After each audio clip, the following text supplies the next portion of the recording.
So would you like to start us off with introductions for just our first intro agenda? Sure. I'm David Saletti. I'm a citizen at large member, I believe, as of next month. Hi, I'm Victoria Cliff, same thing, member at large. Katrina Corcoran, I'm the representative for the Planning Commission. Ben Gordon, liaison for the TPL. Tim Horst, member at large, VPEC chair. Jim Shirk, member at large, vice chair. Peter Davitt, member at large. John Marsh, City of Tampa. Kelly Fearon, City of Tampa. David Ellsworth, member at large. Very much. So we're going to go into the roll call and declaration of the quorum. Ben's already informed me that we do have the quorum. Is that correct? Yes. Okay, just for the record. And then we can go ahead. Why don't we do the introductions for the people online? That would be really great. That way we can get an idea of who all is joining us online prior to our vote of consent for remote member participation.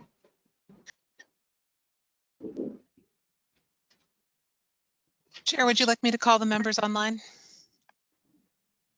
to introduce themselves? Yeah, that would be great, or they can just feel free to make the introduction themselves. Brenton, you appear first in the list. Go for it. I am Brenton Mosier from the University of South Florida. Shadowlyn Apollon, she's the next one online. Hi, I'm here. Good afternoon, good evening, everyone. Christopher Fellerhoff. Hello, Christopher Fellerhoff from Hillsborough County Community and Infrastructure Planning. Jonathan Forbes. Good evening, Jonathan Forbes, member at large. Carla Price. Hey, Carla Price, City of Tampa Parks and Recreation Department. Linda Crescentini. Good afternoon, Linda Crescentini with HART. Robin Baker. Hi, good evening. Robin Baker with the City of Plant City. Sally Thompson. I have no sound. We can hear you. I can't hear you. I can barely hear you. This is very strange. Chris English, are you able to help her out? I can see if I can do that. Okay, I'm gonna continue on. Savannah Vidal. Savannah Vidal, Hillsborough County Sheriff's Office. And I do believe that's all of the voting members online. I move that we open it for virtual membership. Okay, we have a second for that. I'll second that. Peter Davitt. Sure. All right. And then all those in favor say aye. Aye. Any opposed? All right, hearing none. Welcome online, our remote members, for full participation. So next we can move on to the public comment section of our meeting. Looks like we have a couple people in the audience here. Are any of you guys there for public comment? Okay, that's okay. Just checking. And then do you know if we have anyone online for public comment? No. Chair, I do want to apologize. John Kubicki is also online. Okay, thank you.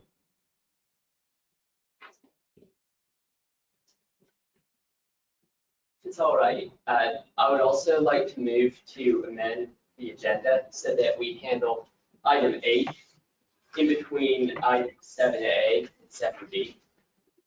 They both concern just the dates of future BPAC meetings, and I think it would be more logical for us to handle from that over. Okay. Yeah, we can do that. So yeah, like you said, we'll just tackle item number 8 after action item A. Do that. All right, hearing no public comment, we can go ahead and roll into the members' interests part of the meeting. So kind of open the floor to, if there's anything going on that you want to bring to our attention, feel free. This is Jim Sharp, Walk by Tampa. Just doing an event for kids at Just Elementary in West Tampa from 10 to noon on a Saturday. So if anybody wants to drop by and watch some kids ride bikes, it'll be a great time. Thank you. Right, I guess this might be relevant to something. Critical Mass, I saw announced that they're doing their holiday ride on Friday the 16th. 16th, 8 o'clock. Yeah, so from Curtis Park, that's one of the best rides, holiday ride. We usually have about 125 or more, 150 people on that ride. Yeah. We ride about 8 or 10 miles an hour. I'm the sweep in that ride. Okay. Looking forward to it. Yeah. So I'm in person in the back, you're like, keep moving, keep moving. That's my job. That sounds fun. I think we'll try to make it to that one. Lights are important on your bike. Oh, yeah. Anybody else? Anything? All right, well, hearing none, we can go ahead and move on there to item number 5, the approval of minutes regarding October 26th, 2022. Does anybody have any comments or requests regarding those minutes to Gail? If not, we can have a motion. I move we approve the minutes of the meeting. Do we have a second? I'll second. David Ellsworth, second. Thanks. All right, all those in favor say aye. Aye. All those opposed? All right. Motion passes, the minutes are approved. Thank you very much.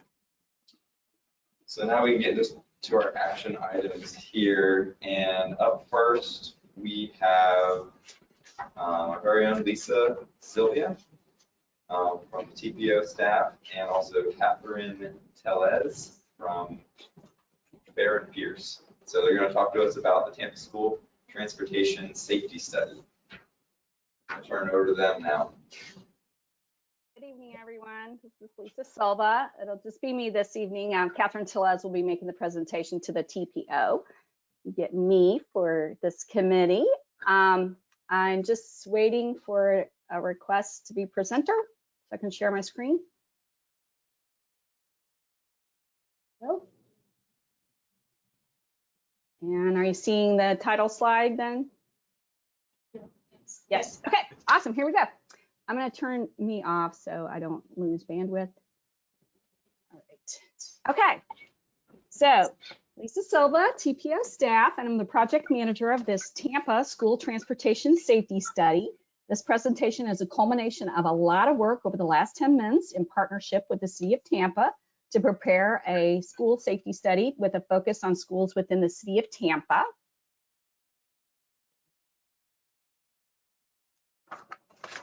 We have a lot of project examples to share with you, starting at the high-level project overview, the process used to select the focus school sites, data collection highlights, the school-specific transportation improvements, and specific education and encouragement strategies that were included in this plan. All this information is detailed on our website with an accompanying technical manual. We have an executive summary that you'll see at your place if you're in the room. And then the detailed maps are also on the website. So in the essence of time, I'm going to hit the highlights of the whole project and dive into a little more detail of one specific school, but you can review all of the details in the report.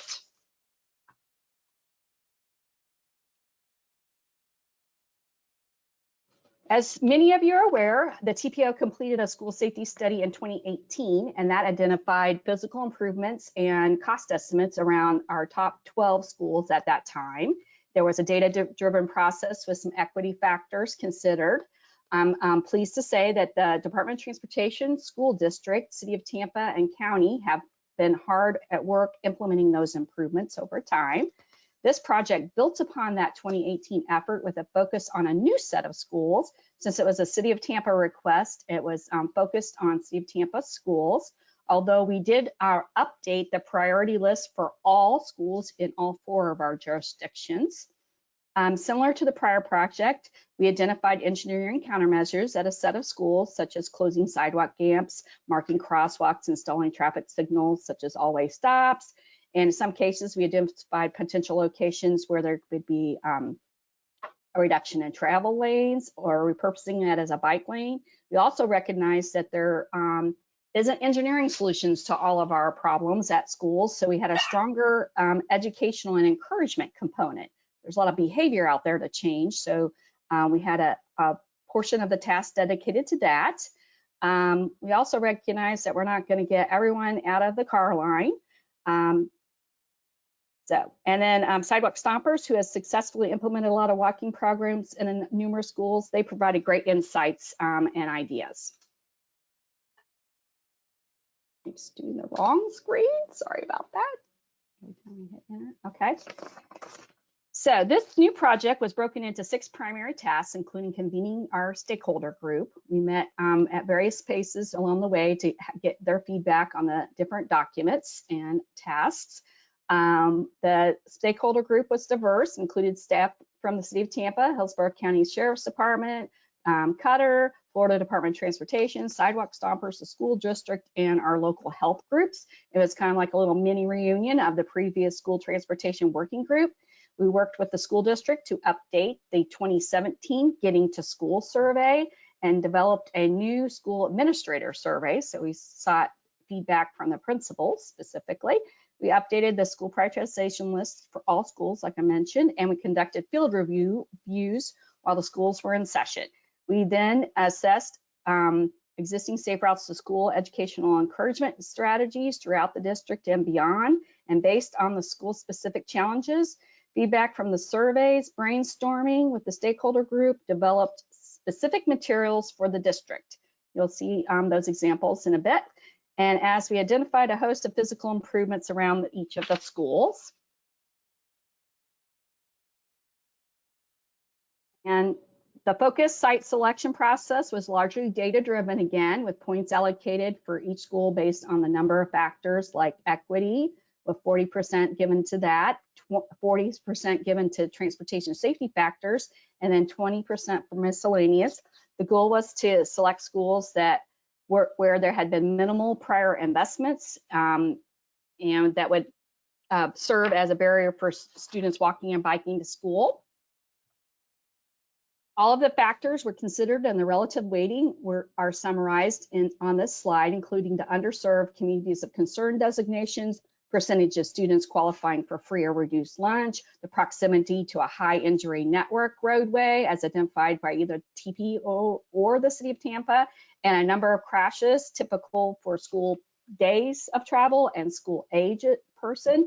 And then other factors within the miscellaneous category were like proximity to a library or after school program or other center, so to provide benefits to the larger population. The weighting criteria was discussed with the stakeholder group and adjusted based on their feedback. And again, that methodology is on the website.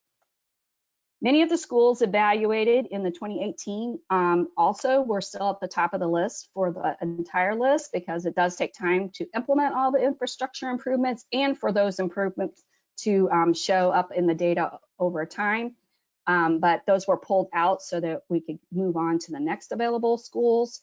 So provide a great emphasis on equity this time around, instead of just a minor one. It was a significant weighted factor. And so this is the list of the 8 schools that we ended up evaluating. I'm going out and did 10,000 responses to our school surveys. So we sent out the Getting to School survey to all of the parents of the 224,000 students. We got representation from 18,000 of the students. Based on the enrollment by school type, the responses were heavily weighted to elementary schools. They were slightly overrepresented compared to like the responses from high school families were lower. Then while the responses from any one specific school are not generally statistically significant, they did provide us with a big picture of the trends and challenges of families in the district. About 88% of the respondents indicated that their student is driven in some form of vehicle, whether the bus or private vehicle or private transportation. There is some variation depending on the time of day, with more of them getting home from school walking or on a bus at the end of the day. While the area surrounding each school has its own unique characteristics, families were asked to provide information related to their transportation barriers to having students walk to or from school or bike. And then almost half of them cited distance as a significant factor, speed of traffic on the route, and the safety of specific intersections or crossings were also large barriers cited by more than half the families. Lack of sidewalks and paths and the weather were top issues. For about a third of the families, the lack of other students or adults to walk or bike with were seen as a barrier. Providing a walking partner or matching with a walking school bus with promotion of those strategies could entice some of the families to let their kids get out of the car line. Violence and crime was cited as 20% by 20% of the respondents. Convenience and before and after school activities were also noted. These responses also demonstrate that no matter what we do, walkability and bikeability may not be a choice for some families. Here are the survey responses related to how far the students live from their school. It shows how challenging it can be to get some students to walk given the distance. Reasonable expectations of walking distances for the lower grade levels and younger students is more, we would like to see as more of a half-mile distance, while the distance increasing for middle and high schoolers, getting a little closer to a mile. But 20% of our students live within one mile of their school, and over 56% of them live more than 2 miles from school. So, a new question was added to the survey this time. Let's see. Yep, I'm on the right. Okay. Related to COVID-19, we were wondering if that had changed any of the travel patterns, and make sure that that was in consideration as we started out newly on a study. For the most part, it did not change the travel patterns of the respondents. While some students stopped taking the bus, others started. About 8.5% reported that their student is transported in a vehicle more often, a slight percent increase in carpooling and walking. One of the barriers for parents and guardians is letting their student bike or walk is that the uncertainty of knowing where they are at any given time. We asked families how they track their students' travel and if that would allow them to travel on their own. Received a wide variety of responses. This question was posed prior to the Here Comes the Bus app that the school district just launched. I can tell you as a parent of a student myself that the new Here Comes the Bus app is a really extraordinary technology that we like seeing the school district have. It's geo-based. I get an alert when my student's bus is within a mile of his bus stop, and in morning and evening, I can have it come through the app on my phone or just limit it to an email. And then in the second phase, their student badge will be RFID coded so that a parent could also know if their child was successfully on the bus or got off the bus. It's encrypted and privacy protected. So anyway, these are all cool stuff going on.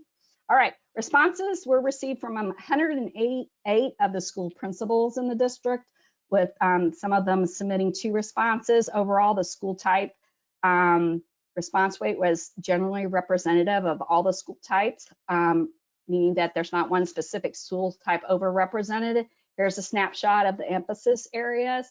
It was nice to see that they were interested in a school study, that some of the schools that we selected had high walking population, and that we do have a lot of non-sanctioned drop-off zones, so it's good to study the area. So not surprising, school circulation is one of the biggest concerns. Over 58% of the respondents indicated that they would benefit from a school study. 13% indicated that they would not. Okay, 29% were unsure. All right, so, okay. When the school circulation and overall traffic were the top concerns, This is not too surprising, and we're really pleased to see that the school district is continuing to maintain their site circulation committee, where they collaborate with the local jurisdictions to keep addressing those issues. We also asked about specific site circulation strategies. So that was good, since that was one of the biggest issues. So we asked them what they do employ at their areas. We're going to share these ideas between schools. So something that's working great at one school can then be, picked up and used at another school. So they can all benefit from the list. We also learned that there's a variety of resources available to different schools, and that they don't all know where and how to receive the different things they need. So some have like abysmal cones that are falling apart. Others have really brand new ones and movable barriers. Some just use clipboards, some have walkie-talkies, some use technology apps. So sharing these different things and using school district staff to help disseminate this information is another strategy and recommendation. While we were waiting for all the survey responses to come in, we conducted our transportation safety audits around the focus schools. For each school, we assembled about 5 people from the various jurisdictions and teams, and we walked and rode bicycles. Like, there's a video of GoPro, so we experienced the whole neighborhood and each street in and around the schools ourselves, like a student would. And then we had that video to cross-reference when we were doing our site analysis. We noticed a wide variety of barriers and infrastructure and circulation and maintenance issues. We talked a lot to the resource officers, crossing guards, and just neighbors that were curious about what we were doing. These photos still crack me up. Here at Shaw Elementary, the parents just roll right over the cones. This is the condition they were in when we were out there. And they're not the greatest cones in the first place. They're not even bright. They're like these gray, green colors. So we're like, oh my gosh, we need to get them in touch with the city of Tampa and get some new cones. So I call those cone fatalities. A lot of dilapidated, older infrastructure. I named this one Sidewalk Jail because we have this great sidewalk and there's a little tiny narrow street, but you have to walk out into the street unless that gate is opened. Through the day, we had a lot of misbehaving parents. Some would just drive right up and park on the sidewalk where the students needed to sheet flow over to be picked up and stuff. So anyway, so a lot of fun stuff learned out in the field. We also noted the placement of crossing guards, some ADA compliance issues, and how the students have to navigate getting on the property. So we're like, oh, the schools need to do a better job about designing the schools, because they just have driveways and they have sidewalks adjacent to the school, but no way to get from the sidewalk to the front door. So they have sidewalks near the front door, but no way, you have to go into the vehicular use area of the driveway to get on property, and that just is not right. So that's a recommendation for site circulation. We observed how buses navigate each school. Most instances, buses had to separate drop-off and pickup areas from passenger vehicles. At one school, we noticed they're using this great technique, what we call school streets. So it's basically kind of like our open street events we've had here in Tampa, where we closed down Bayshore and opened it up to non-vehicular traffic. You do this at a certain times of day in and around schools, and then that is limited to bike walk or limited to bus only. And so we would like to, one of our recommendations is to formalize that policy and look at doing it at other schools. Another thing is for each of them is to recommend a maintenance of traffic. So you can see the cones and the different barriers can be designed with an engineer that knows, exactly what's safe and not recommending something unsafe. Then that can get filed with the school, and then each year they just pull out the cones and the maintenance of traffic plan, and they've got a good setup. We took lots of notes when we're out in the field, and you can see here the GoPro and their little Vision Zero slap bands on the bikes that we took all over the place for our field review. And then we summarized them from each school. Here is West Tampa Elementary. I'll go into a little more detail on it and then fly through the other 7, but we classified our observations into 4 categories. The first is black for informational, things like crossing guards and the extent of vehicle cues. People driving in excess of the posted speed limit or other speed things were in purple. Parents and guardians not following the rules, those misbehaving ones and stuff, are in blue. They're not necessarily engineering countermeasures for all of those. And then incomplete infrastructure like missing sidewalks and opportunities for crossing treatments, right-of-way relocation, signal adjustments, et cetera, are in green. And then these were prepared for each school and included in the report with additional photos. For each school, we then prepared summaries of the survey responses at the family level, and then also then at the principal level. And then, like I said, that helped inform our designs. And then here at West Tampa, the initial survey results and field reviews and countermeasure ideas were identified. Then we discussed them with the stakeholder groups and we met with the principal, and we kind of had a little mini charrette there with the school staff. And then, because, you know, who knows their school better than the ones that kind of live and work there all the time and deal with all of the parents. So they gave us great feedback and we adjusted our recommendations based on that feedback. So the ideas kind of summarized into improved signage, the need for traffic calming devices. We learned about the street history and the street closure, and we incorporated the we're looking at incorporating the mascot into a Paint Saves Lives type of technique on their pickup drop-off line. So, and then this process was repeated for each of the other 7 focus schools. And in the interest of time, I won't share this level of detail for all the schools, but this is that kind of information that you'll see in the report and online.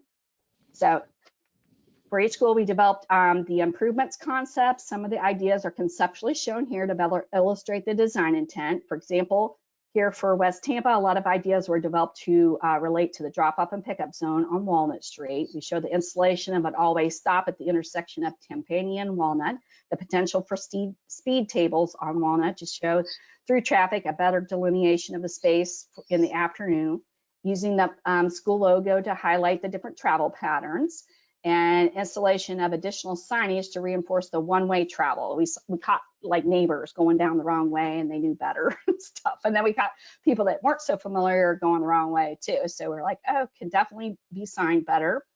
And then narrowing that section of Walnut where it intersects with Havana. And then other ideas for improvement were described more conceptually, either because they were in another detailed study or they were on a roadway other than a City of Tampa jurisdiction roadway. And then we additional marked and controlled crossings on Howard, Armenia, and relocating a travel lane on McDill. I'll summarize the suggestions there. At Shaw, we recognize Fowler Avenue. You're going to see that later. Serves as a barrier to walking and biking to the north. Some of the improvements identified in consultation with DOT on that roadway would be well served and help getting up and down 15th, 113th and 109th Avenue, like constructing sidewalks, improving crossings, slowing the vehicle drivers. There's some on-site circulation improvements that are definitely needed. Mention that. And then this one happens to have some really great synergy to a previous project that I worked on, the safe access to parks for Copeland Park. It shares adjacent. So if we can get the recommendations for the park and the recommendations of Shaw all working together, and the Green Artery Trail that Wade has presented to you before, and the 15th Street Vision Zero improvements that the county's worked on and the city's working on up and down 15th, there can be some really great stuff going on. Potter Elementary, the most transformative recommendation was concerning Cayuga Street, which runs along the southern edge of it, to a one-way westbound 34th Street and 31st Street. Several locations need a raised crosswalk and a rectangular rapid flashing beacon. For Orange Grove Middle, we identified several opportunities to narrow the vehicular lane to slow trap vehicles and provide improved bicycle infrastructure. There are also several locations where new marked crosswalks as well as installation of an all-way stop would better allocate the right-of-way between the roadway users, especially for our vulnerable students. For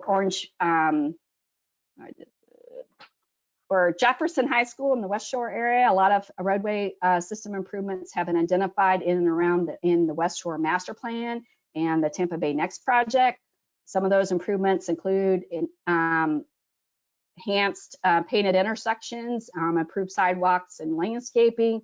Other improvements were signalization to let the buses exit on Cypress. I guess it's a nightmare getting out of there, and students are even caught parking on the in the hotel parking lot and dashing across the street. So we got some things, we got recommendations there. Strategies, this is kind of like a big campusy thing. We've got Just Elementary, which you just heard about. They're having a painted crosswalk over here.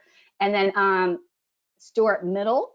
And then we have Blake High School, and they're all along the same roadway, and they're all impacted by getting in and out of that area. So we did them comprehensively together. So the strategies here include some improved sidewalks and crossings, opening up the sidewalk jails, or relocating the fence so people can use the sidewalk, and the river walk. And there's opportunities to change some circulation. There's some new developments coming in that can help maybe consider converting Stewart from a middle magnet to just a regular conventional neighborhood school.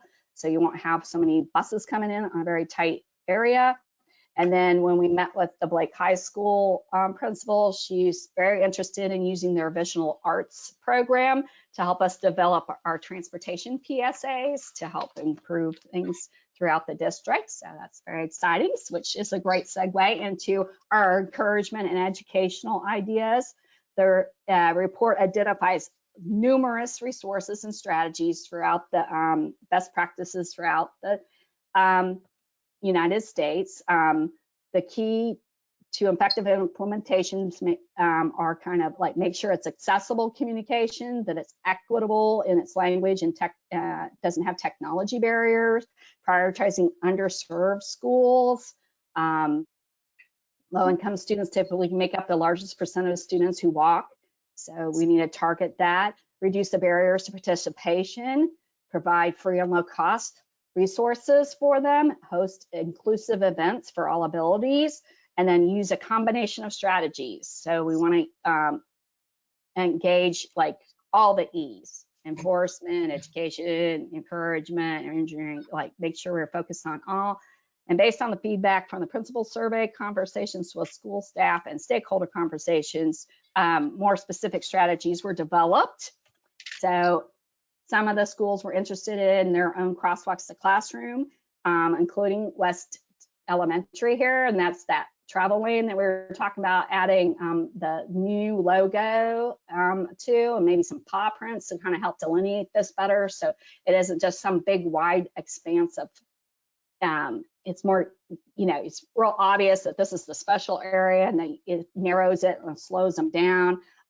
We've even had a 13-year-old scout approach us that wants to work with the principal and the school on developing this as their Eagle Scout badge. So that's pretty exciting. The other thing is like, you go to the different schools, and different ones have different knowledge of their school. Some were brand new, some had been there a while, some had just moved to a new school. So many of them were not super knowledgeable about all the things that are available to them. So like, we could develop a, who do you call? Like, so if you got a tree limb blocking your flashing school zone sign, who would you call for that? It's different for each type of jurisdiction and roadway, and you know, principals can't be expected to know all this stuff. So we developed this. And then if they're have parents approach them and they're interested in a walking school bus, who do you call? So we have like that. You know, if you want to learn more about Vision Zero and have a speaker an assembly at your school, who do you call? So we have that listed. So we're gonna develop this into a magnet or a poster or something to distribute throughout the school district. And so that everybody will be clear how they get a hold of people to assist them on improvements to their school. And then this is part of our campaign. So this can be like a yard sign and help delineate the safe path to and from a school, help bring attention when school's starting back up that, oh, it's a school zone. This is a special area. You need to slow down. So several draft messages were made, and some of them can include a school logo, school color palettes. You can adjust this. You can add the different jurisdictions logos, Division 0 logos. Here's another example. These can also be developed into the geofencing campaign, where anyone that travels in or near the school would then have their social media show up with messages explaining, school travel laws and etc. And then messages for that zone. So all the original artwork has been provided to us, and we can develop them. Also, we've been working with and got approached by the school sustainability project. They have developed these green teams. We're also thinking maybe they could help us develop some messages that could be disseminated to those parents that sit for an hour and a half in the car line idling to pick up their child, and they whisk away. And if they would just show up 5 minutes after dismissal, they would just go in and out and not even hardly idle whatsoever. So being able to push appropriate messages is one of the things that we're looking at conducting through a pilot project.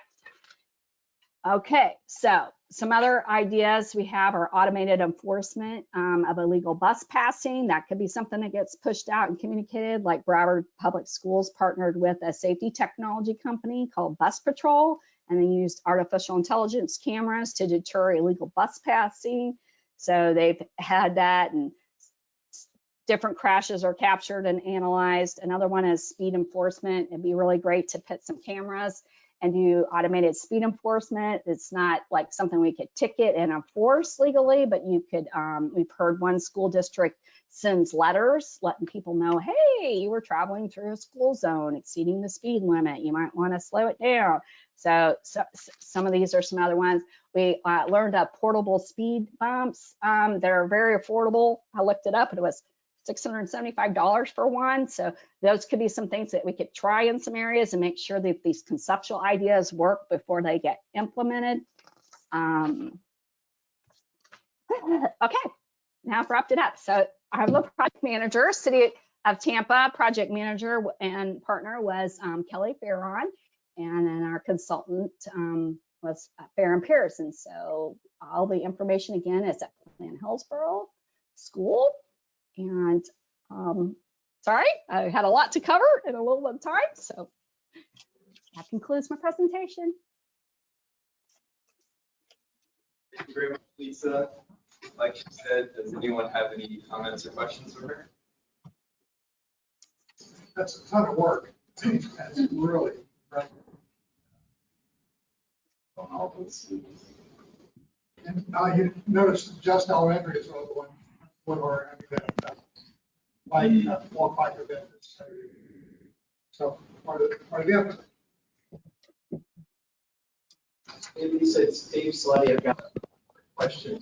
First, I echo you said this is a terrific report. Appreciate you presenting to us.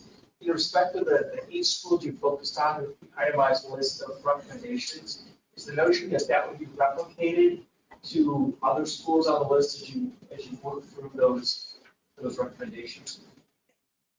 It's a bit difficult to do that. It wasn't like we had a toolbox. You have to kind of adjust to each school. The recommendations change per school, but it wouldn't be too difficult to go out and do additional ones. But the budget allowed us to do the district-wide school education and encouragement ideas and 8 schools.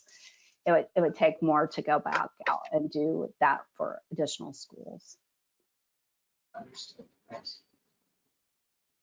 Hey Lisa, staying here, I've got a question for you. I was wondering, what's the method of implementation for all these great ideas you identified here? Well, Kelly Fearon has it, and the mobility department will be receiving the report to then fold into theirs. And then I'm sure we'll encourage them to submit some of them that are appropriate for considered in the transportation improvement program. Many of them would rank really well there. As I mentioned, some groups are already asking to take on and implement some of the low cost, easy things, like Just Elementary's doing their own crosswalk to classroom. I've had a scout approach us to do the painted lane by West Tampa. We're glad to have anyone else take on some of the easier low cost ones. West Shore Alliance has said that they would be glad to sponsor and participate in some of those types of recommendations in and around Jefferson High School. In fact, we put the locations that are locations they could support. We put that list in the report. I'm hoping that some of those piloty ideas we can, get going, and maybe the TPO could help analyze and study those. Let's see. Also, then the school district gets a copy, and they pull the ideas, especially the ones that are related to their site circulation issues or school district stuff, and it goes through their site circulation, gets coordinated and put into their maintenance funding. And then Jessica Vaughn is the school board member on the TPO. I have regular briefings with her and have warned her that I want to partner with school district staff on some of the district related things, like getting the ideas shared between the schools, getting the materials distributed. Cutter's assisting us with the geofencing recommendations. So we hope to use some of the funds that were just approved for that project, at least on an example school. So those are many of the ideas off the top of my head. All right, thank you. More than answers my question. Anybody else? All right, well, thank you very much, Lisa. I guess I should say, anyone else online? I don't think so, but I just want to check. Oh, yes, it is actually. We're just looking for a motion to approve. Is that correct, Lisa? Yes, it's an action item. I so move. Sure.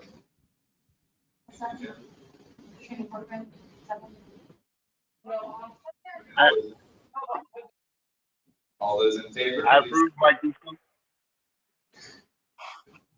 All those in favor, please say yay. Yay. Yay. Yay. Yay. Right. Okay, hearing none, the motion passes. Thank you very much, Lisa. Yay. Thank you. For your presentation, it's a lot of great work you did. Yep. All right, so now moving on, I'm going to turn it over here to Ben. Ben's. Okay, and we're going to talk about our potential recess for December, for the holidays. It sounds like we want to suspend that meeting. Wait till January. Yeah, if that is what you all would be on board with, as it's set right now, the next meeting would be December 21st, so right in the middle of the holiday season. It's called.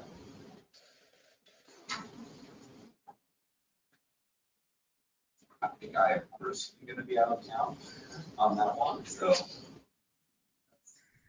my personal contribution. We're talking about next month, or are we talking next year? We're starting with just next month. But next month, suspending it and then something. Is this the training program? Excuse me, Chair. Yes. Hey, could everybody in the room speak up and speak towards the microphones? We're having a hard time hearing you. Yeah, we can try that a little better.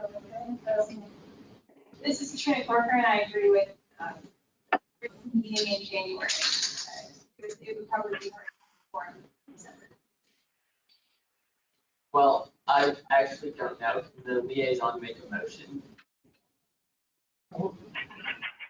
I'll go ahead and move that we suspend the meeting for December and reconvene in January. Jim Sharp.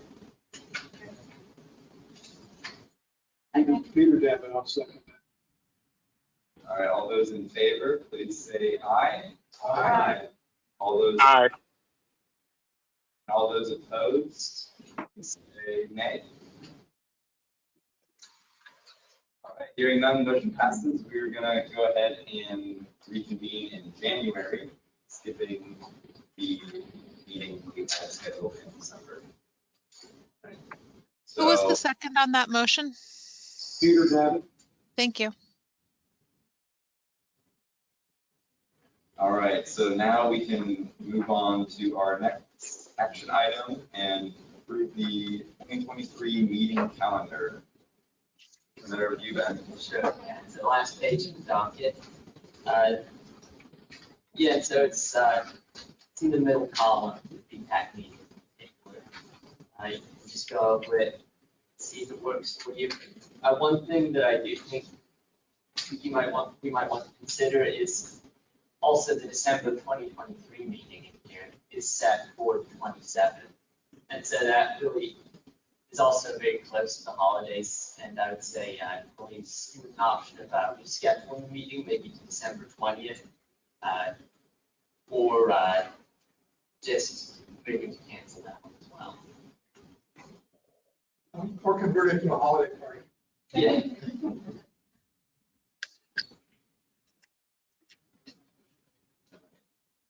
Just open the floor for discussion as far as dates or conflicts you might have, or what are preferences for the December meeting.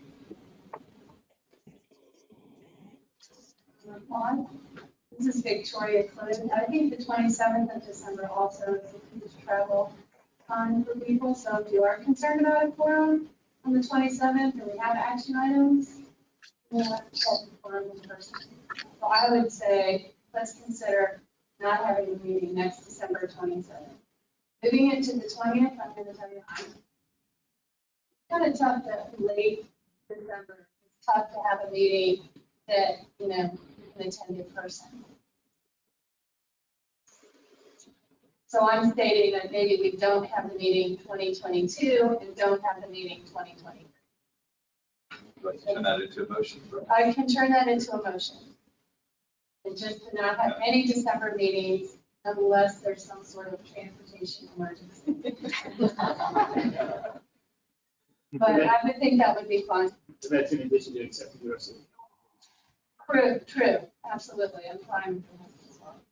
This is Dave Saletti. I'd also put out that November 29th looks like, as near as I can tell, is that the, that's the Wednesday following. Yeah. Yeah. Yeah. It's just Like like. this week. Got it. Okay, it's like- I put it all down. So am I done? You make my motion? I did Yeah, make the motion. you made it. I'll second the motion. This is Katrina Corcoran. All right, Victoria with the motion, Katrina with the second. All those in favor, please say aye. Aye. Are there any opposed? All right, hearing none, the motion passes. Enjoy your holidays.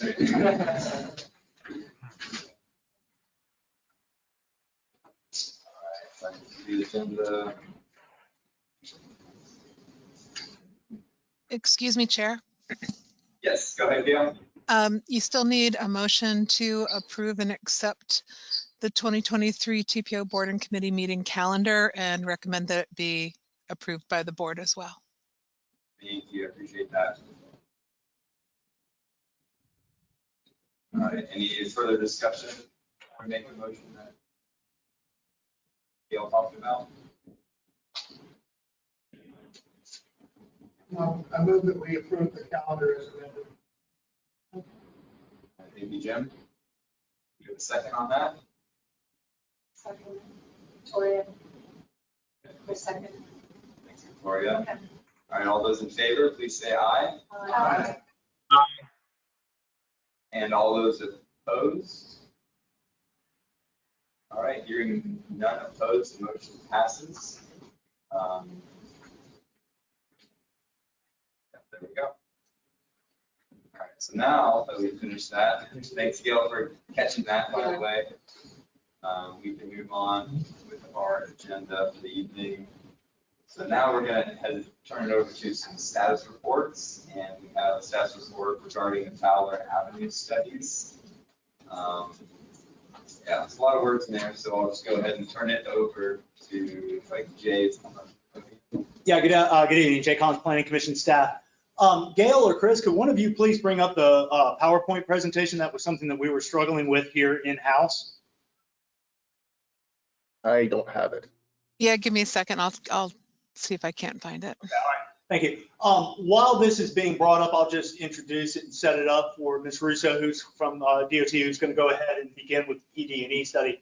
This is a great synergy project that we have working here within the right-of-way of Fowler between the Department of Transportation and Hillsborough Regional Transit Authority, as well as the neighborhoods outside of it, which is what the Planning Commission, as well as the City of Tampa and unincorporated Hillsborough County are looking at. So it's a little bit of a chicken and an egg thing where you're asking that question of infrastructure investment within the right-of-way. How does that affect the neighborhoods, and vice versa? Development along the neighborhoods, how should that actually influence some of what happens within the right-of-way of Fowler as we have these infrastructure investments? This is just the beginning of this. Again, this is the first kickoff that we have here for the vision study that we're doing along Fowler in the PD&E as well as the BRT study. So we're just at that beginning phases of this. Ms. Russo. Thank you, Jay. So do I have control of the slides? Let me just see. Hi. You do not. You will need to say slide. Or if you have them up, that's fine. Oh, that's fine. No worries. Okay, thank you, Jay, for the introduction. Like you said, my name is Amber Russo. I'm the FDOT project manager for this PD&E study along Fowler. This is work program item segment number 448505-1. And I'm here to present the project's kickoff. And then, like Jay said, you'll be given status updates on the two closely related studies following my presentation. Next slide. The study begins in Tampa at North Florida Avenue and ends in the city of Temple Terrace just west of 56th Street, of North 56th Street, which is approximately 4 miles. The purpose of the PD&E study is to address safety, reduce traffic congestion, and improve multimodal accommodations. Improvements being studied include a transit corridor from Nebraska Avenue to Bruce V. Downs Boulevard. These alternatives include business access and transit or BAT lanes, a frontage road system, and a median guideway. Also, innovative intersections are being studied for the segment from Florida Avenue to Bull Run Drive. Next slide, please. As you can see, there's a lot going on in the 4-mile project corridor. Several studies are being conducted on and adjacent to Fowler Avenue in addition to the study. The two project teams you'll be hearing from after me are HART's Arterial Bus Rapid Transit, or BRT project, which is shown on the map along Nebraska Avenue, Fowler Avenue, and then Bruce V. Downs Boulevard. And also the Planning Commission's Fowler Avenue Vision Plan, which encompasses a large portion of this map. All these studies will provide the framework for improvements along Fowler. With the redevelopment of the University Mall area and the addition of a new USS football stadium, we can all agree that Fowler Avenue is in need of improvements to address safety for all of its users. Next slide, please. This slide shows all the crashes that have occurred in the corridor for the 5-year period from 2015 through 2019. As the graphic reveals, there were over 3,300 crashes with 75% of those occurring at 10 specific intersections. 53 of the crashes were considered severe, resulting in 46 incapacitating injuries and 9 fatalities. Please note that all 9 fatalities included a pedestrian or bicyclist, which is shown on the next slide, please. So here are the crashes that involved a pedestrian or bicyclist. In total, there were 120 crashes, resulting in the 9 fatalities and 17 incapacitating injuries. These crashes represent 51% of all severe crashes in the corridor. Approximately 88 of the total 120 crashes, or 73%, occurred between Nebraska Avenue and Bruce B. Downs Boulevard, which is where we are proposing the transit corridor. I also want to mention the segment on Fowler from Nebraska Avenue to North 52nd Street is listed on the City of Tampa's high injury network. Next slide, please.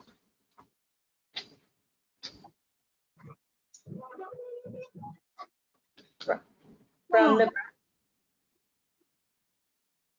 that's the one on mine. From Nebraska Avenue to Bruce B. Downs Boulevard, Fowler Avenue is currently an 8-lane divided roadway with numerous median left turn lanes. There are 7-foot bike lanes and sidewalks are located on both sides of the roadway. The existing right-of-way width totals to 185 feet. Next slide, please. Today, the eastern segment of the project, which is from Bruce B. Downs Boulevard to 56th Street, it's a 6-lane divided roadway with the 7-foot bike lanes and 5-foot sidewalks on both sides. The existing right-of-way width through here totals to 230 feet. Next slide. Now let's look at the 3 alternatives for the transit corridor, which runs from Nebraska Avenue to Bruce B. Downs Boulevard.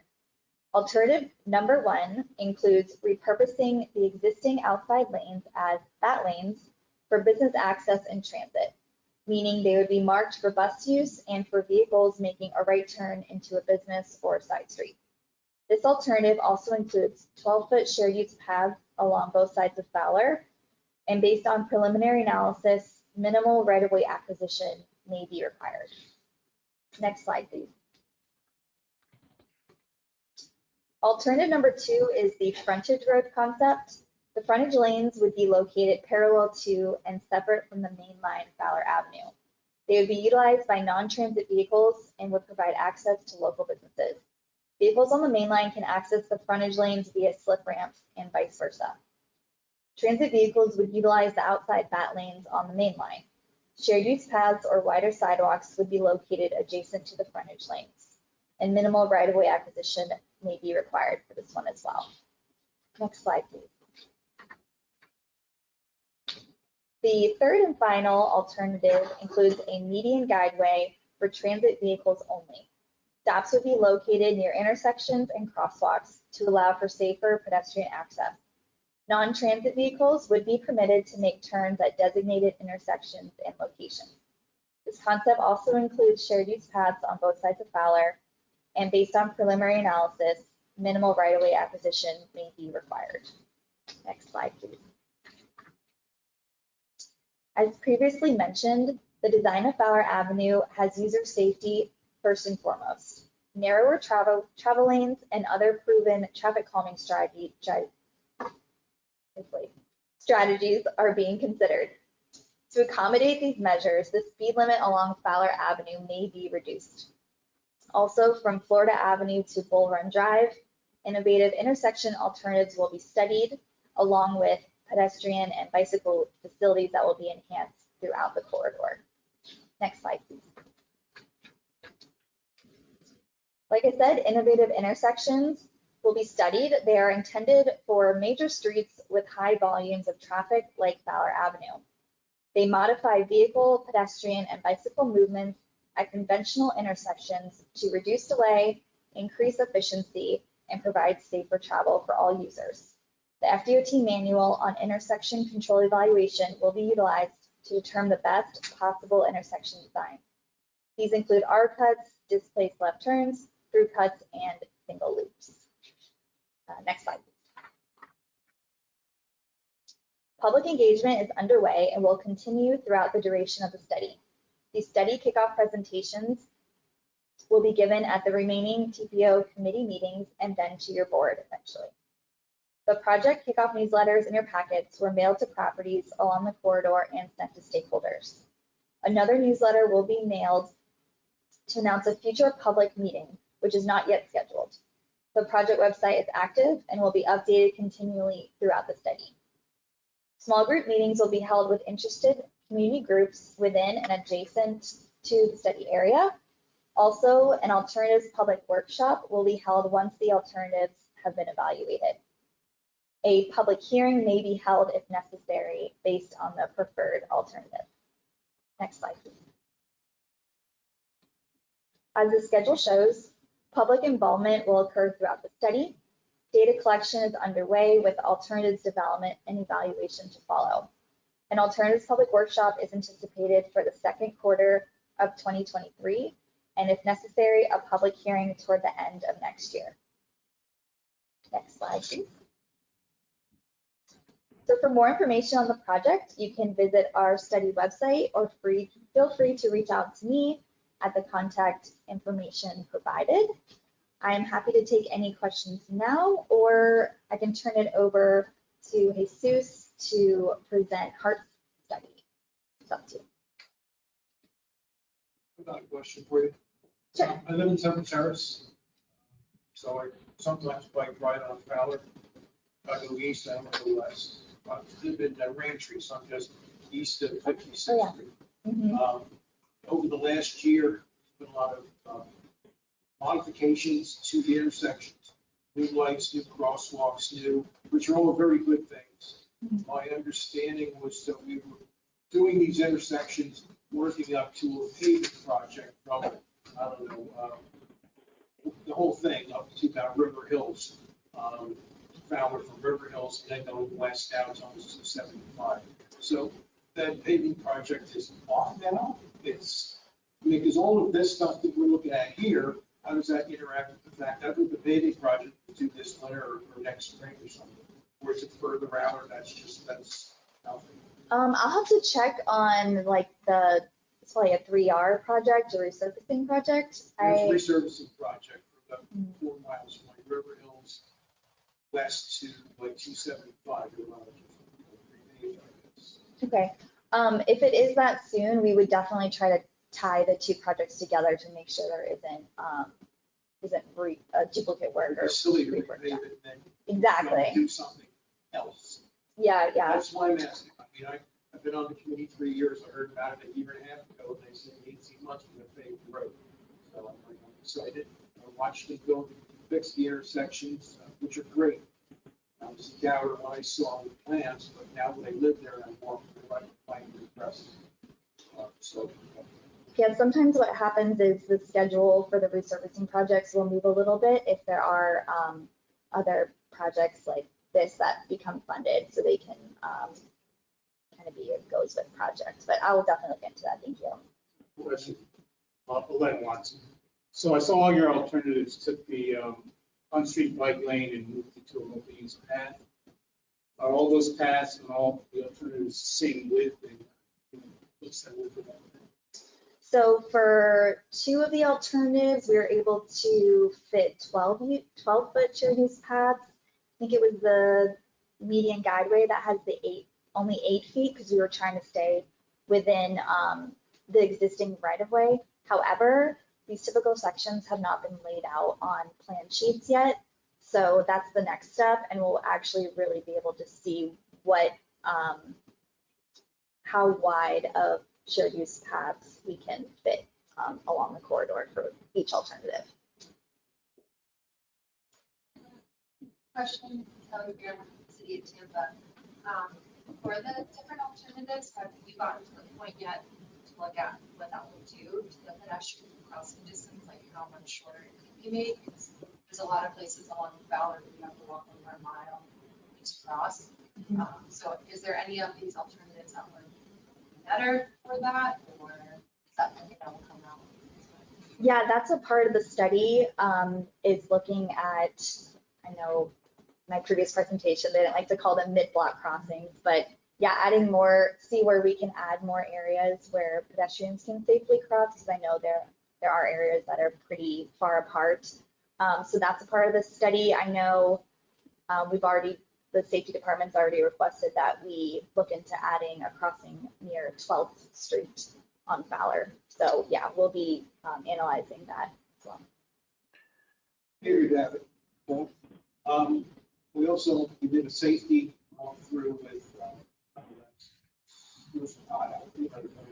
last year, and they talked about changing or adding a mid-block crossing, 52nd or 53rd by the comments, because that's one of the highest left turn people crashing into cars going east, and people walk across there like a flood, from one side of the road in the middle of that block. It was crazy. Often it's dark, and often they're dark clothing, and the only thing you see is the reflection. You see the headlights coming at you. You see something blinking across, and tells you something's crossing. It happens all the time. And that was something they had talked about maybe a year or so ago about adding it there. We'll consider that. I had a question for you about, this is Tim. I had a question about the schedule and funding. I was just wondering, is this funded for construction? And if so, what year, or is it still in the out years? It is currently funded for construction in fiscal year 2026. Yes. It depends on it does depend on the alternative that's chosen. There's a specific amount of money that's programmed. So if we end up needing more funding, then we have to revisit depending on some alternatives are more expensive than the others, as you can imagine. Okay, thank you. If this is Jonathan Forbes online, I have a question, because looking through the material, I think the number that jumped out most at me was there was 120 very serious incapacitating, I guess, accidents or crashes that were studied. So that's like 30 a year, or one just about every other week. And from what I think I saw in that material, all 9 of those fatalities and 17 of the incapacitating injuries occurred mid-block. And I think there was an earlier question concerning some of those graphics, specifically the alternative number 3. With those kind of stats, is alternative number 3 a realistic schematic, I guess? Has that been considered here when you're looking at those kind of statistics? That I think this kind of alternative would invite a significant amount of mid-block crossings. Yeah, so if this is an option, is this something that can be further worked up to prevent those mid-block crossings? I guess is what I'm trying to inquire. Yes, we'll definitely be looking at the safety component of each alternative, and that will definitely factor into which alternative is eventually chosen. But yes, for each alternative, we'll be looking at, like Kelly asked about, those closer crossings, or like you said, how to maybe prevent some of those. Right. If there's some sort of facility design to consider, similar to what I guess is on 40th Street down by Columbus, I guess it is. You have the fence, and on USF campus as well. There's some barriers there. So thank you for that. So and Jay, appreciate the comments concerning getting the community involved as well. So a question I had is part of the study, and I realize we're going from Nebraska all the way up to McKinley. Is any kind of consideration or discussion been had with CSX in regards to that property that's just south of Fowler and through Mosey and all that? This may be another opportunity to engage in those conversations. As far as I'm aware, we have coordinated with Mosey. I'm a little bit new to the project. It's only been a couple of months, and we're starting to get our list together for our small group outreach. So those are interested organizations and community groups along the corridor. So Mosey's definitely on our list, and I'd have to look into CSX as well. But thank you for So there would be that track of, or that right of way from 30th all the way to the back of the new Publix on Fowler in I guess it's 53rd. Peter, is it right? 53rd's that street? Yeah. Something think about. Thank you.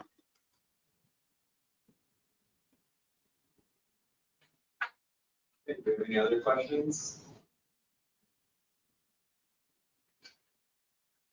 All right, I think we can go ahead and turn over to the next presentation. Thank you very much. All right, I'll turn over to Jesus. Thank you, Amber. Hello, everyone, committee members and others present. My name is Jesus Peraza Garcia. I'm with the planning staff at HART. I am here to tell you where we are at with the Tampa Arterial BRT study. Next slide, please. So to this date, what's been going on, the BRT study started with a phase 1 in the 2018-2019 time period, and it concluded in late 2020 with a recommended alternative that was approved by the HART board. In parallel to this, there's been a TOD study ongoing to devise strategies for transit-oriented development implementation along the BRT corridor, and that study should wrap up within the next month or two. Given the elevated cost of the recommended alternative and the uncertainty of dedicated funding, the board advised phase 2A for the study to look into a lower cost alternative, which was approved by the board, and they instructed to move on to design of that alternative earlier this year. So that's where we're at right now. I'll talk a little bit about what recommended and lower costs look like for Fowler, but at first I would like to give you an overview of the whole BRT corridor. Next slide, please. So it is the Florida-Nebraska-Fowler corridor from downtown Tampa to University area. It is the 3 busiest bus routes on HART's system connect these 2 points. And 2 of those 3 routes are actually the Florida and the Nebraska routes that run every 15 minutes on weekdays. So this shows the high demand of travel along those corridors, not just the end-to-end downtown to USF trip, but also intermediate trips connecting Tampa Heights, Seminole Heights, jobs and residents there to jobs and residents elsewhere. The recommended alignment coming out of phase 1 was the Lineville Avenue crossover. That's twofold. You need a way to get from Florida to Nebraska to end up in Fowler to finally get to USF. The Lineville option was the most appealing because it is less competitive with the existing Metro Rapid, which is the Nebraska service I mentioned earlier. That is a BRT Lite type service, which is, it has some enhancements, but it's not as capital intensive as actual BRT would be. And it also avoids the car dealerships on Florida north of Lineville. So kind of focusing the service on the denser parts of the corridor. What does this look like for Fowler? So next slide, please. So in the Fowler area, I'll caveat this by saying that station areas are subject to further study. That's just preliminary, what you see there. There would be 3 stations on Fowler at 15th Street, 22nd Street, and Bruce B. Downs. And there would be a 4th station at Nebraska and Fowler, likely on Nebraska, south of Fowler. The importance of serving Fowler is, given the latent transit demand in the area, there is a lot of high need communities around Fowler, including high concentration of low income and low vehicle ownership households. There's also ongoing transit-oriented redevelopment in the area, the most notorious of which is University Mall, but there are others in the works. And also, it would enable this underserved communities to be connected to jobs in Seminole Heights, Tampa Heights, and downtown, and vice versa, connect residents in those areas to one of the biggest employers in the region, which is USF and its surrounding area. Next slide, please. So at the street level, we have two alternatives that came out of the BRT study. Again, that's what came out of the BRT study. The FDOT PD&E that you just heard about from Amber would look further into these two alternatives, and a third one, the frontage road option, and would refine all the specifics, like you were asking earlier about right-of-way and lane widths and costs of construction. So all this is preliminary information from the BRT study. The preferred or recommended alternative is an 8-lane road with a median bus-only lane. It is recommended because of the higher travel time savings. The lower cost alternative suggests a 6-lane road or general purpose lanes with bad lanes on the curbsides, which buses would share with cars, as Amber explained. There is a $40 million gap between the options. In terms of capital, operating cost, it's fairly similar, slightly higher on the lower cost because the longer it takes to get from one point to the other, the more labor, the more fuel. So operating a bus in that environment is slightly more expensive. So next slide, please. What comes next? So we are working on the scope of work for a design of the lower cost alternative.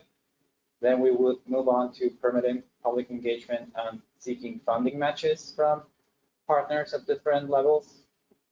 And then would come construction. There is no defined timeline at the moment, given there is no dedicated funding. A lot of this was kind of contingent on the surtax, which RIP. And and then there's a question about is there a fallback plan? There is the FDOT PD&E study for Fowler, so that could potentially fund the Fowler piece of this BRT corridor. There is a race grant that the city of Tampa secured for the Tampa Heights area. I think MLK Boulevard South. So that piece of the corridor could be funded as well. But the whole thing is not funded in terms of capital, and in terms of operating, you also need extra dollars because right now we run service and it's good service. It's 15-minute service, but the BRT proposes 10-minute service, which is 6 buses an hour. So you need more buses, more operators, more hours, more fuel, etc. So it is a piecemeal approach as it stands right now. So there's no timeline properly. Next slide, please. That would be my piece. Again, my name is Jesus. Thank you for your time. And I am to pass it on to Jay and Albert at the Planning Commission, unless you have any questions.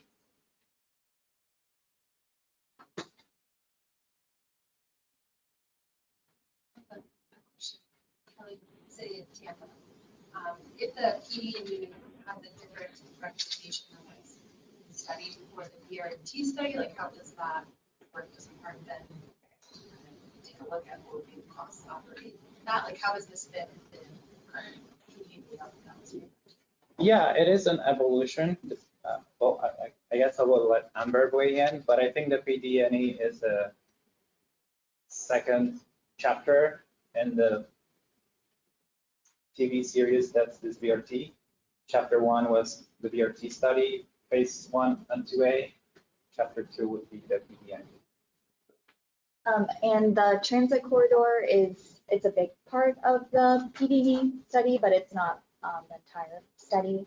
But for that corridor from Nebraska to Bruce V. Downs, we can't have a transit corridor without a partner like HART. So we would work together to come out with an alternative that works for both agencies.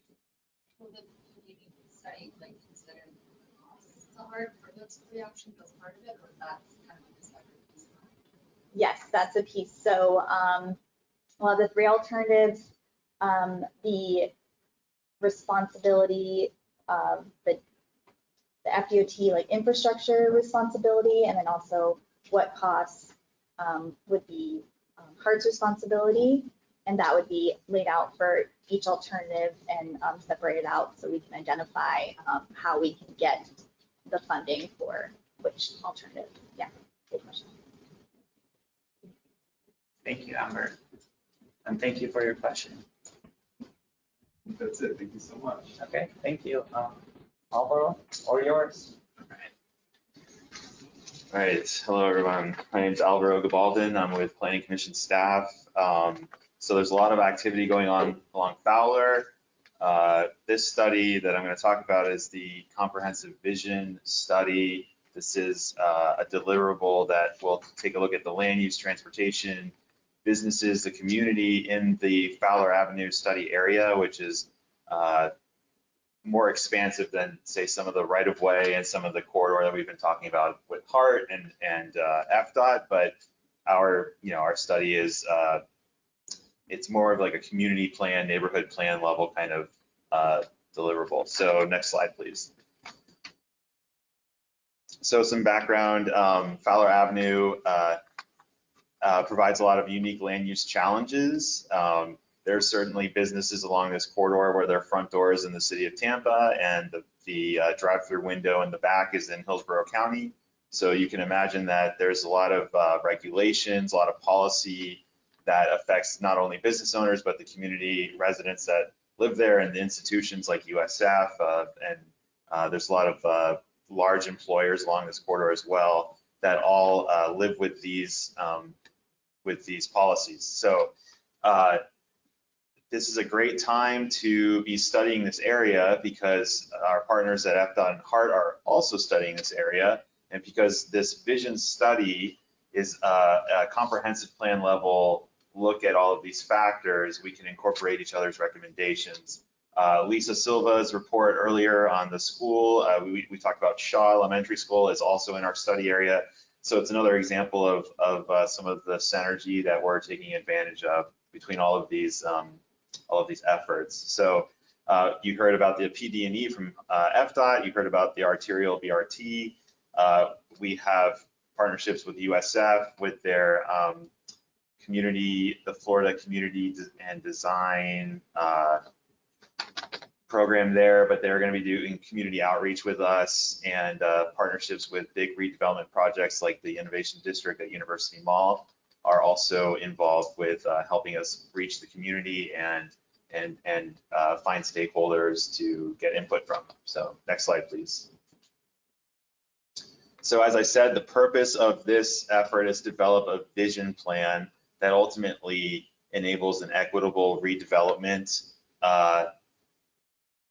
plan for the corridor. So at this level, the deliverable would be policies that would be put into the comprehensive plans of the city of Tampa and Hillsborough County and work together to create and achieve this vision that we're trying to manifest with the community and all of these stakeholders. So of course, we want to integrate land use and transportation. So again, these transportation studies are going to be, we're going to be pacing each other and keeping each other in the loop as to what we're discovering and the challenges we're facing. And ultimately, we want to develop clear and consistent strategies that allow this jurisdictional sort of crossroads work to create a healthy and sustainable community for everybody. Next slide, please. So this is the study area. So the contrast is probably not great on the projector, but you can sort of make out a yellow dashed line, basically between I-275 to North 52nd Street, and then north and south we have 127th to 109th, and then when you go east of 30th, you have East Fowler to Whiteway, and then forget what, Bougainvillea Avenue. So we have noticed all of the addresses within this study area and within a 250-foot boundary of the study area about this study, because we're having an open house on December 14th.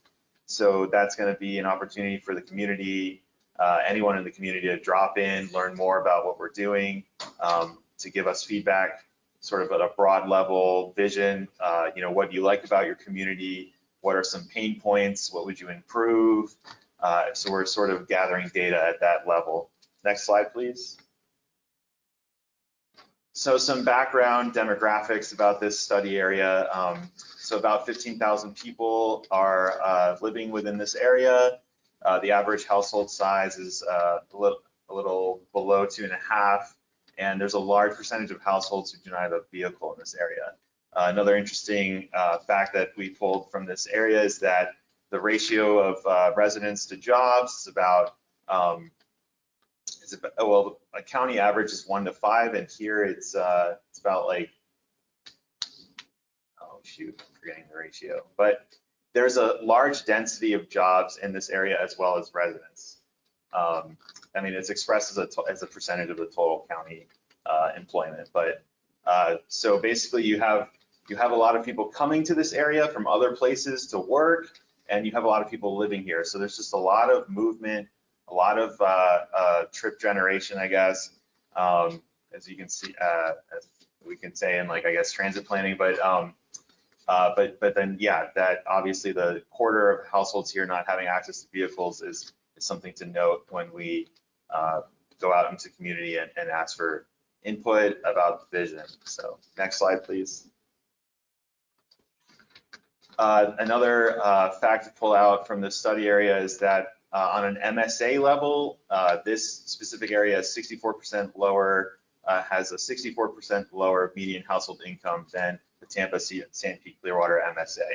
So between a lower income area, lower access to mobility, to cars, and then some of the other factors that are in this community, we can begin to paint a picture about things like affordable housing, access to opportunity, socioeconomic success.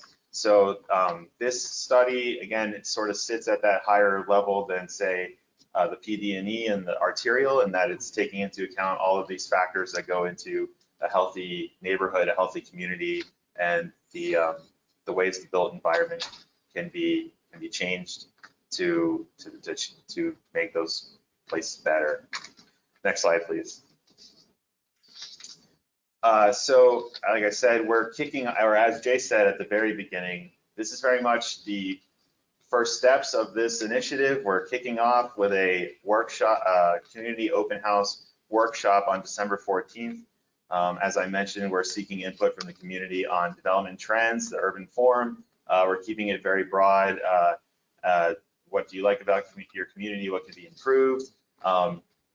Hopefully from that effort, we sort of identify some stakeholders, some community leaders. But in addition to that, we have partners with the city of Tampa's planning staff and Hillsborough County's economic development and planning staff to go out into these communities and find community leaders and hopefully recruit some community ambassadors that we train that can go to HOAs, they can go to churches, and we can sort of disseminate our message and involvement and collect feedback, into the weeds, I guess.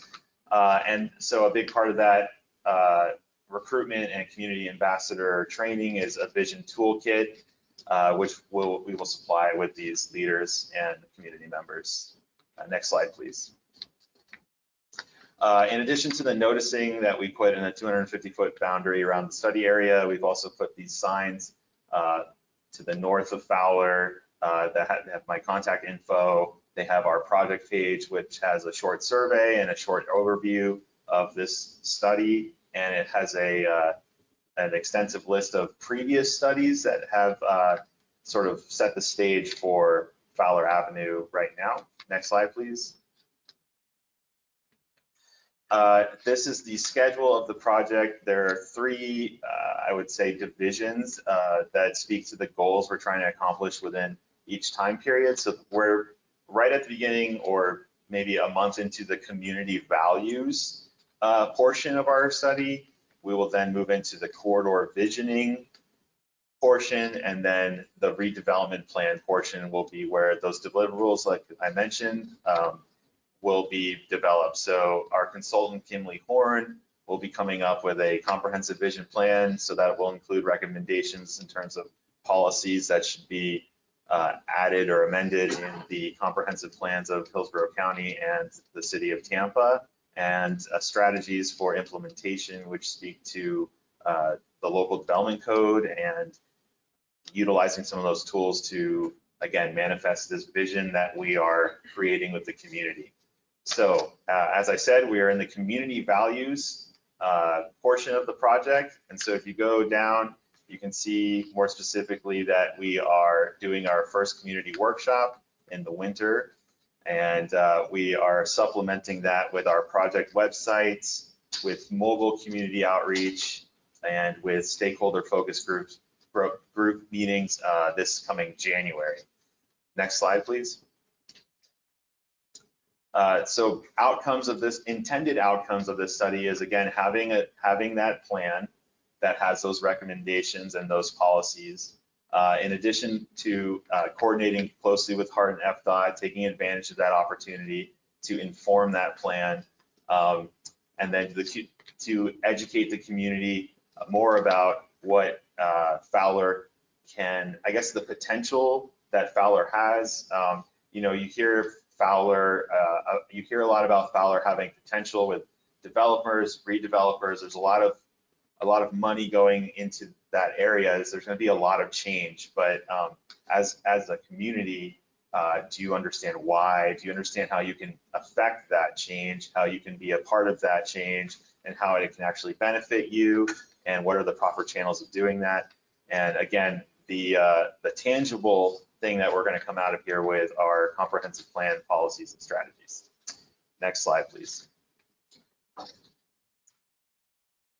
I've mentioned this project page. There's a small screenshot of it, but if any of you are interested in the area, live near the area, or know people that would be interested in this study, please send them this way.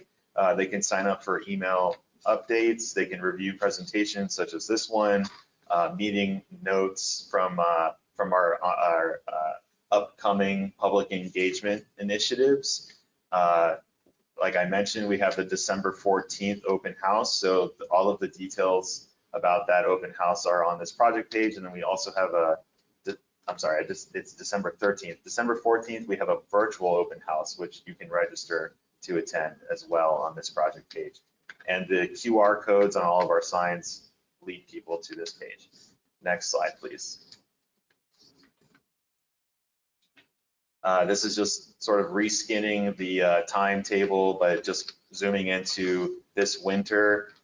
This November, we are finalizing our public engagement plan with our consultant. So that includes details about how we are going out into the community and identifying community ambassadors and creating those stakeholders that can participate in focus groups and recruit other people. Like I mentioned, December 13th, we have our first community open house at the University Mall.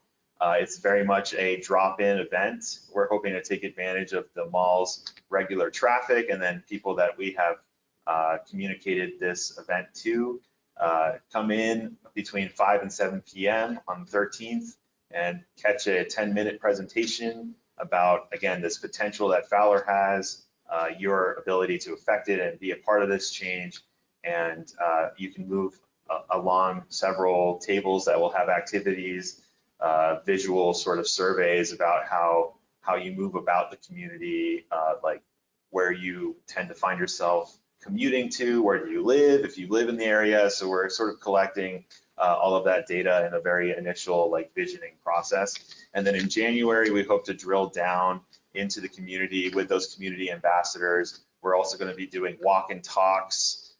We're hoping to attend some community events with staff and the USF community outreach team to, again, just disseminate this information and educate people about this plan, this study, and their opportunity to be a part of what's going on in Fowler. Next slide, please. So as I said, my name is Alvaro Gabaldon. I'm here with Jay Collins. We are the project managers of this study with our consultant, Kimberly Horn. So if anybody has any questions, I can take some now. Alternatively, you can reach out and we will be more than happy to respond. Thank you, Mr. Calvin. There's a community-oriented bike shop called Well Built Bikes there in University. Yeah. Have you reached out to them as part of this? Because they're heavily involved in transportation issues in the area. Yeah, absolutely. Yeah, we've reached out to them via the innovation district staff. They've sort of helped us sort of share this info with all the businesses in the university mall. But you are the second person who's recommended me reaching out directly to them. So I'll make sure to send them an email. Yeah. In addition, we're reaching out to the UACDC, Sarah Combs, just to get them involved. We hope to sort of like spread the news through that organization as well. And we're hoping they can help us find some of those community ambassadors and those groups of people we can talk to and educate. So thank you. Hi, good evening. This is Shadleen from the Florida Department of Health, Office of Health Equity. I'm online, and I'm kind of coming as a community member because where I fellowship, my church is actually located within the bounds of that, of the location of the project. And coincidentally enough, we just inducted a new pastor who's actually interested in doing something quite similar to the project you just noted. So I will be reaching out to you all about how we can get connected and having us at the table as an interested party, because the pastor is interested in getting connected with the community in a way that's mutually beneficial, especially as we talk about visioning for the community and where we see this location heading. The church is actually located on 109th and if I'm not mistaken, like 22nd Avenue. In that area. So I think that this might be a good partnership. Additionally, looking to see how we can get connected at the forefront of the project to kind of determine what assets and resources that the church may be able to provide when it comes to demographic information, so on and so forth. So looking forward to getting connected on that. Yeah, no, me too. That sounds very helpful. I really appreciate the resources you mentioned. Please reach out, and we'd love to stay in touch, and please come to the open house on the 13th if you can. But yeah, you have our contact info if you have the slides. Yeah.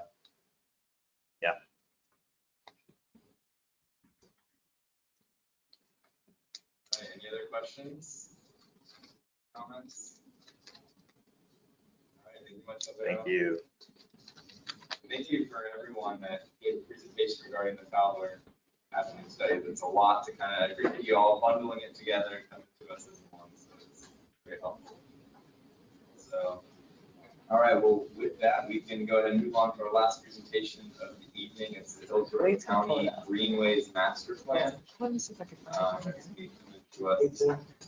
before you go. Hey guys, before you go, I want to thank you for coming here because the last 2 years so we've been Zooming these things and the presentations over Zoom. Yeah, it's tough. People talk. Everybody's mic is different. Everybody's speakers are different. To see you guys here talking to us, it really makes a big difference. And I appreciate it. Appreciate making the effort to come down. Thank you. Feelings mutual. We're happy to be back in the building, seeing all of y'all too. Thank you. Parking wasn't so bad.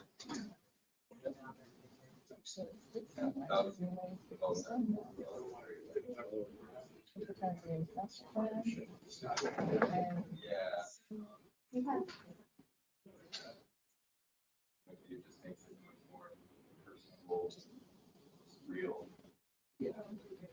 besides, when people don't meet face to face, you get things like that. An unfortunate incident at HART, where somebody's had 2 jobs in 2 different states. Oh, that. Come up with that.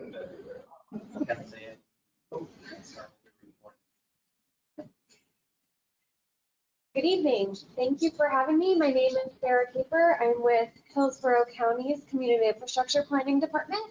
And this evening, I'm going to be providing some information to you about the Greenways Master Plan update and sharing some opportunities for you to provide input to us as we update the master plan. I want to recognize we have several of our Hillsborough Greenways Committee members here tonight, I think virtually. They are helping us as we update the master plan. They're also instrumental as we've been implementing the last Greenways master plan and then this updated one as well. Next slide. Okay, so tonight I'll provide some information on what we're doing with the Greenways master plan update. There are 2 major components to it. One is a vision plan and the second is an action plan. A little bit on what we've heard so far. We're about a little more than halfway through the master plan update process. Some opportunities again for you to provide input and share it with your networks, and then what's coming next. Next slide. So first, a little bit about what is a Greenway and what is part of the Hillsborough's Greenways master plan, which was originally adopted in the mid-1990s, and that's the document we're updating now. Next slide. We have 4 different types of greenways in the master plan, and I'll get into that in just a moment. But here's some information about what we do have in Hillsborough County, some of our unpaved greenways, the blueways, the paved greenways, and natural corridors. Next slide. So first, one of our 4 types of greenways in the county are natural corridors. These are areas that may or may not be for people, but they are for wildlife and just general conservation purposes. A lot of our natural corridors are ELAP properties. Next slide. Another very unique to Hillsborough County and our region and Florida in general type of greenway that we account for in the master plan are blueways. These are recreational waterways where people might paddle. They're people could be paddling, they could be using them for other recreational purposes. One thing that we do take into account when we think about blueways is how people access them. So where are launch sites and also how do people navigate and know where to navigate a blueway. Next slide. The third and potentially most familiar greenway to many people are our paved trails. You can see here a picture of the Upper Tampa Bay Trail. So the paved trail system, primarily the users are people who are walking and biking, is part of our greenway network. Next slide. And then our unpaved trails, like the ones shown here, which might be used by people who are mountain biking, people walking or hiking. We also have equestrian trails in Hillsborough County that are part of our Greenways network. Next slide.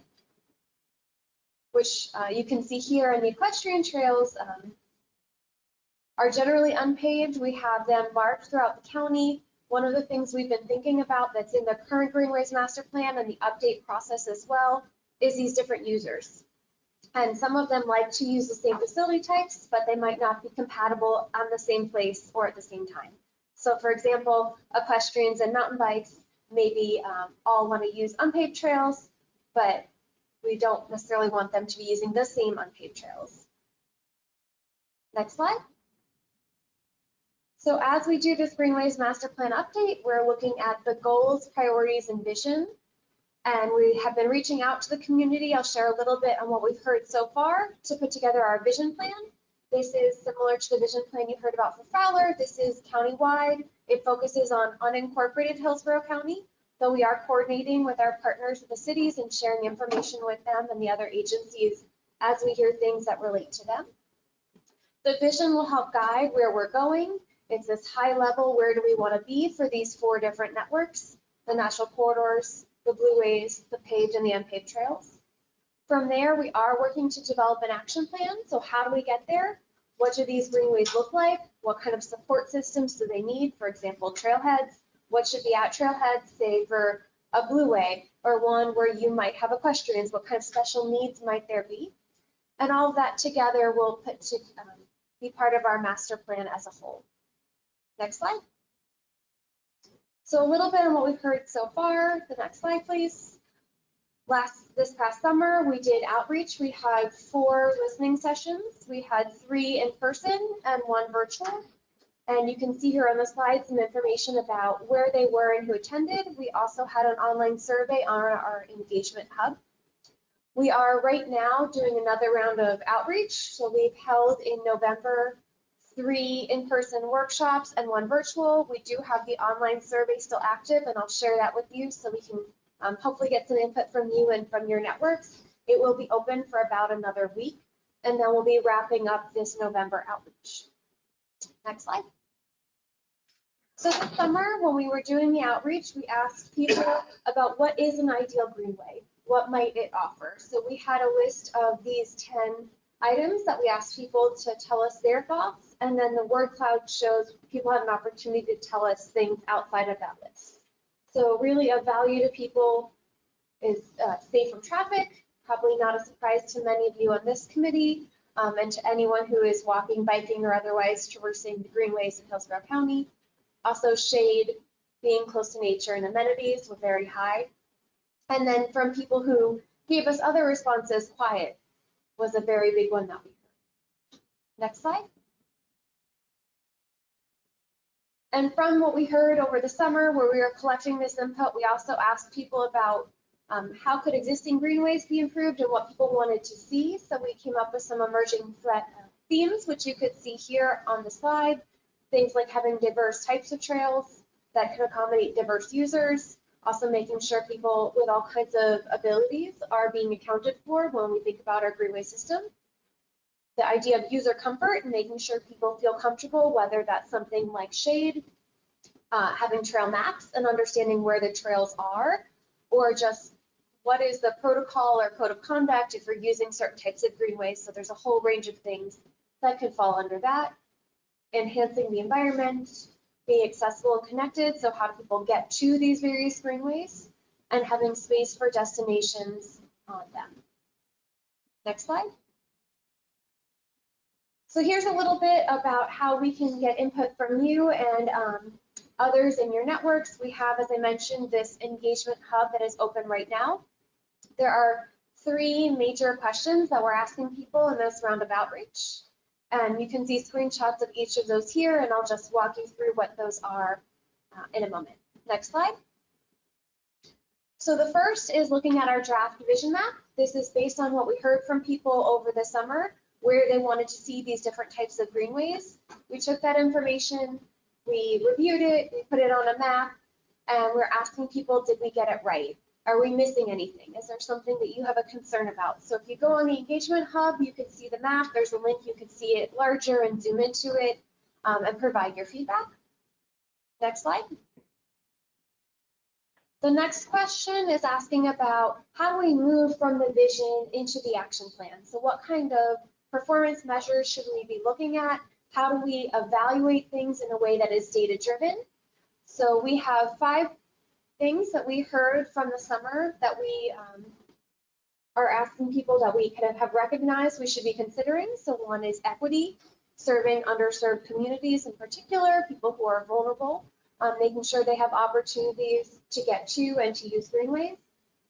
The second is access to opportunities. So our greenways located near schools, parks, libraries, job centers, transit service. The third is economic benefits. How do greenways users benefit and attract and work with nearby businesses? The fourth is closing network gaps. So how do we make sure that we have a network and that the network is connected? And the fifth is creating healthy communities.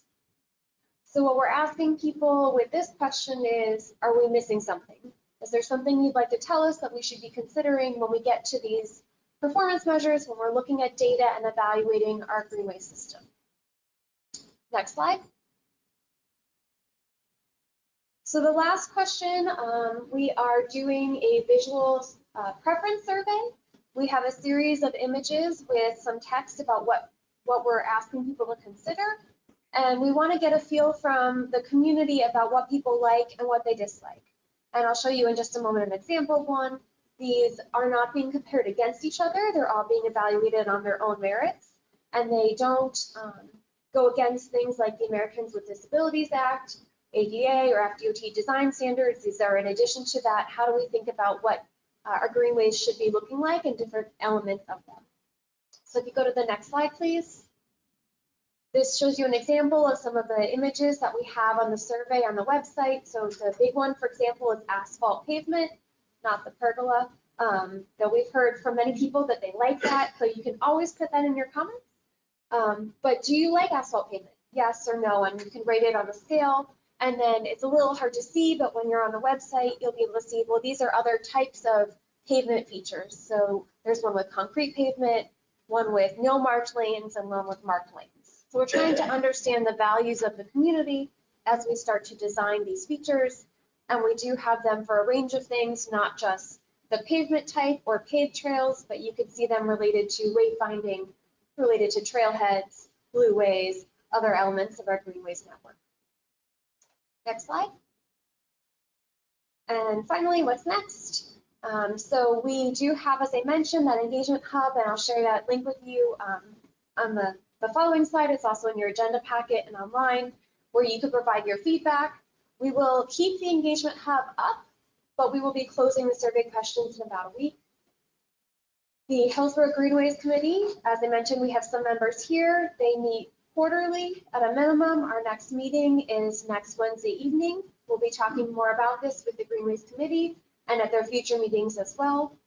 And then we anticipate taking this to the Board of County Commissioners in the summer of 2023 for action. Next slide. And then here is the QR code where you can access the Engagement Hub. You also have my contact information, my email address and phone number, as well as Chris Fellerhoff, sorry, long night. Chris is our representative to the feedback, and I believe he's participating virtually tonight. So with that, I want to thank you and ask you if you have any questions. Do you have an email address for that online survey? It is like a website for it.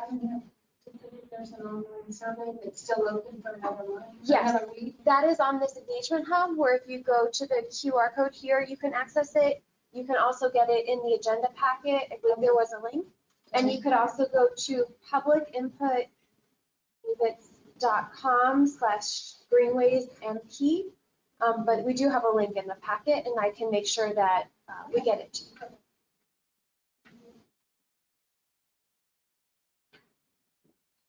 Thank you. All right, well, I think that does it for us. Thank you very much, Sarah, for the presentation. And yeah, we can go ahead and do a motion to adjourn the meeting. Jim Sharp, I shall move. Anybody have a second? I'll second, Peter Dan. All right, all those in favor? Aye. Any opposed? Nope, okay. Thank you, everyone. One last time. Yeah.